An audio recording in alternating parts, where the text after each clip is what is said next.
Reeves.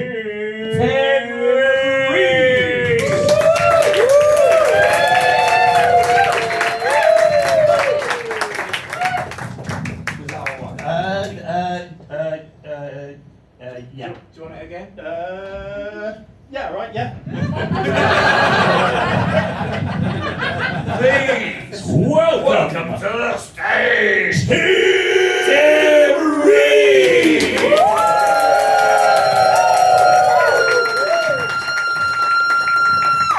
Andy, Yeah?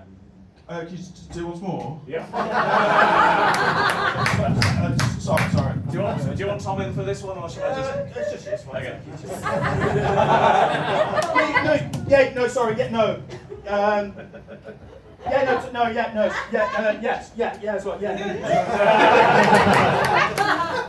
Should we do a silly one? Yes. Please,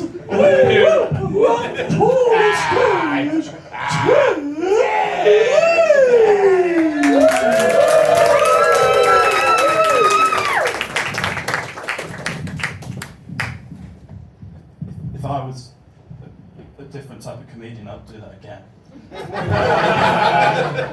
Okay, well, I don't want to be here, but I don't want to be doing this. It's important for me to stress right at the beginning. Pigeons, for an animal with wings, do a lot of walking. They're always on their feet, you know. If you kick a pigeon, it doesn't fly. Just kind of hops. Something going on, I don't know, and they're not nice feet. Like G-strings with a claw on the end. Between you and me, just keep this a secret. If I was a pigeon, can you not?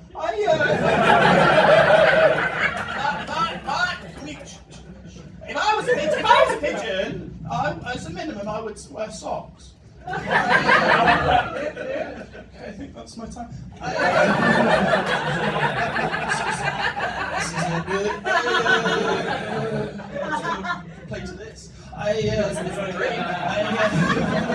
So do we go in the first section? No, last, please, last. There's actually a fourth section that I do. This is very stressful. I have quite a lot of allergies. I'm actually allergic to any food that doesn't contain nuts. And I don't mind it, you know. Anaphylactic shock, and so I have to blow a peanut up my nose. It's not good. I was a very shy child, and there's a difference between laughing and bullying. Let's laugh at those less fortunate than us. ACMS, more like ACM and a bit of a mess. Tom wrote that one. Is that moral? No, but I don't know what's going on. When I was little, I was very shy, and my parents didn't know what to do with me. So they thought it would be a good idea to buy me a cat. And the problem was, the cat was short-sighted. So it'd run after a mouse and catch it and then realise it was just a leaf. And so the thing was, we needed to get the cat glasses. And then my parents felt sorry for the cat. So they got me glasses as a child.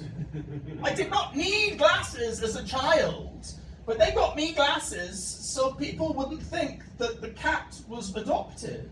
What's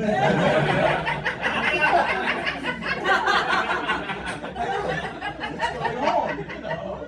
And I thought me and the cat are going to bond now, you know, we've both got the glasses and stuff, but you know, it doesn't, you know, as a glasses wearer, it doesn't work like that, does it? Because you do anything.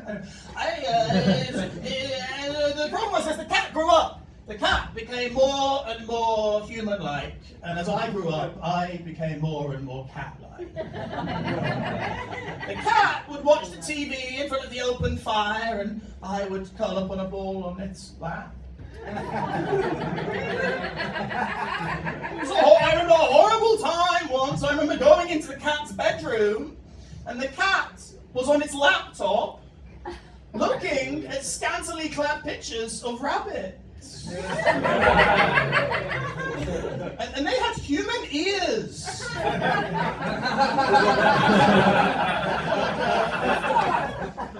Reverse Playboy. It's horrible. It's awful, you know. And at this moment in my life, can you stop encouraging me to stop? Because I will. This is what I want to do. What do you think I want to be doing with this with my life? No, I'm the one that needs to apologise. Lisa, let me have that. Oh God. And at this point in my life, the relationship between me and the cat had completely collapsed. You know, the cat actually tried to get me put down. It trapped me in a basket, took me to the vet. Very clever cat though. Trapped me in a basket, put me on the bus, went to the vets on Halloween. Everyone just thought it was just a costume. By the time we got to the vet, I thought it was done for. I thought this was it. You know, normally when you take an animal to the vet, they say, well, why do you want to get it put down? But I was crying so much, screaming out the basket, the vet just went, yeah, that's fair enough.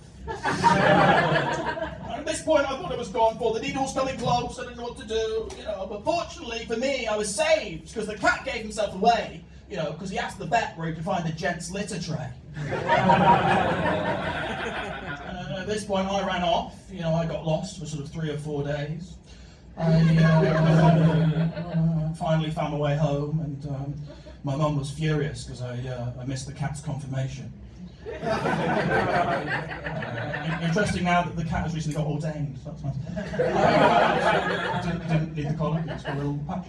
Oh, this is awful, can we stop? I don't want to be doing, I have to tell you, I don't, Tom said don't tell you, but I did not want to do this show. And I just don't like, I'm only here because of nepotism. I'm going to be honest with you, and I don't like doing this, I don't like comedy anyway. I'm only here because my uncle is the CEO of ACMS.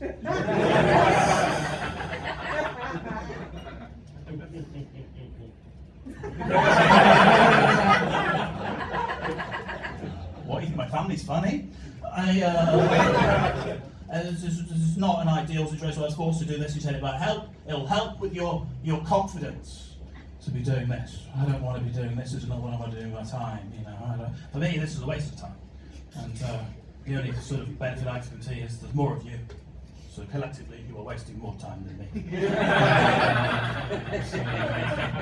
Still not finished. It's not a positive. As obviously, the CEO of ACMS has a lot of ferrets. Obviously, owns a lot of ferrets, and there's a lot of ferrets. And one of the incredible tricks the CEO of the ACMS can do with the ferrets, they can tell each individual ferret just by their smell. Oh, it's an incredible skill. I've never encountered it. And so when I was younger, I remember being at the house and the ruffians from the village would come round, you know, the little boys would scamper around the door. They would knock on and say, "Is your uncle in?" And I would say, "Yes." And they'd say, "Please, can he do his party trick?" And they'd say, "Yes." And I would knock in and they'd come down and he would sit on his beautiful throne. He would say, "Sandra, bring me my eye mask and a ferret." And he would sit down.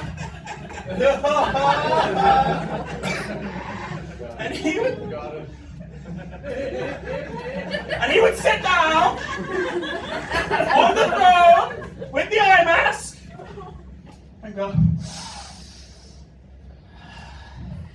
"Is it Bertie?" And Sandra would go, "Yes." And everyone would go, "Ah," and then they would clap. And that was the first ever ACMS.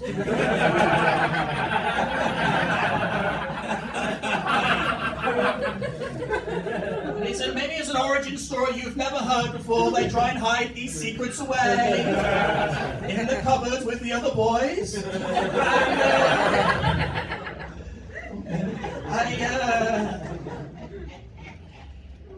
And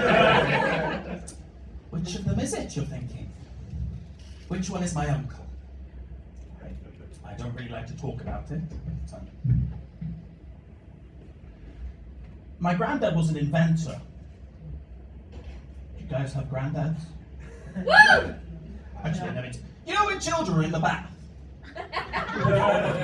And they put like bubbles on their face, and it looks like a beard.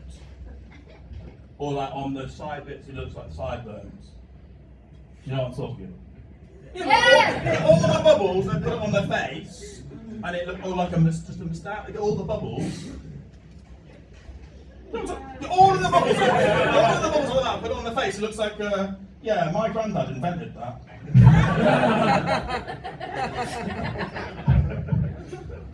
It's, Tom's my uncle. I have a show at Underbelly at 10:20 every day called Give This a Miss. Sure, funny title, not many people coming. I'll be the fire there. Thanks very much.